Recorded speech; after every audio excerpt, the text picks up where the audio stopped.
નમસ્કાર દર્શક મિત્રો, હું છું એન્કર અર્પિતા પટેલ। દેશભરના તાજા અને સચોટ સમાચાર આપણી ભાષામાં જોવા માટે A1 અભિપ્રાય ન્યૂઝમાં આપનું હાર્દિક સ્વાગત છે। હવે જોઈએ મુખ્ય સમાચાર।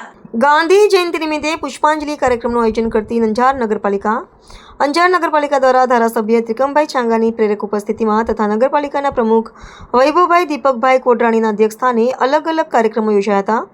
ગાંધી જયંતિ નિમિત્તે સવારે 9:30 કલાકે તેમની પ્રતિમા સર્કલ મામલતદાર ઓફિસ સાથે અંજાર મધ્યે બાપુને પુષ્પાંજલિ અર્પણ કરવાનો એક કાર્યક્રમ યોજાયો હતો।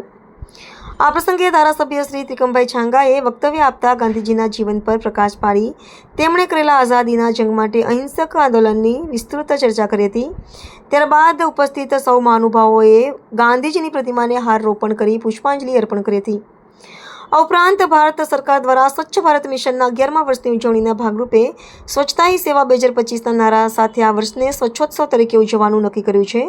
તે નિમિત્તે તારીખ 17 સપ્ટેમ્બરથી 2 ઓક્ટોબર સુધી સ્વચ્છતા સેવા પખવાડિયાનું આયોજન કરેલ છે। આજના કાર્યક્રમમાં ધારાસભ્ય ત્રિકમભાઈ છાંગા, નગરપાલિકાના પ્રમુખ વૈભવભાઈ કોટરાણી, તાલુકા પંચાયત પ્રમુખ શોભનાબા જાડેજા, કચ્છ જિલ્લા ભાજપ પ્રમુખ વસંત કોટરાણી, અંજાર શહેર ભાજપના પ્રમુખ હિતેશભાઈ વ્યાસ, શાસક પક્ષના નેતા નિલેશગીરી ગોસ્વામી, દંડક કલ્પનાબેન ગોર, કાઉન્સિલરો સર્વ વિજયભાઈ પલણ, સુરેશભાઈ ઓઝા, તાલુકા ભાજપ પ્રમુખ BN આહિર, તાલુકા પંચાયત પ્રમુખ ભુરાભાઈ છાંગા, અંજાર શહેર ભાજપના મહામંત્રી અશ્વિનભાઈ સોરઠિયા, અંજાર શહેર ભાજપના મહામંત્રી કૃપાલસિંહ રાણા, બલરામભાઈ જેઠવા, કાંજીભાઈ જીવાભાઈ આહિર, અશ્વિનભાઈ પંડ્યા, અલ્પેશભાઈ દરજી, પ્રદીપપુરી ગોસ્વામી, પ્રવીણગીરી ગોસ્વામી, પરમાભાઈ પટેલ, હિતેશભાઈ હડિયા, હરીશભાઈ વેગડ, શંભુભાઈ આહિર, ડાયાલાલ રાઠોડ, તેજપાલભાઈ લોચાણી, શ્રીમતી જયશ્રીબેન મહેતા, શ્રીમતી સોનલબેન મહેતા, શ્રીમતી બીનાબેન સીતાપરા, વિનોદભાઈ શામળિયા, જીતેન્દ્રભાઈ જોશી, કંચનબેન વાઘેલા, શૈન્દ્રસિંહ જાડેજા, અંબાજી મંદિરના પૂજારી દિનેશભાઈ ભટ્ટ વગેરે ઉપસ્થિત રહ્યા હતા।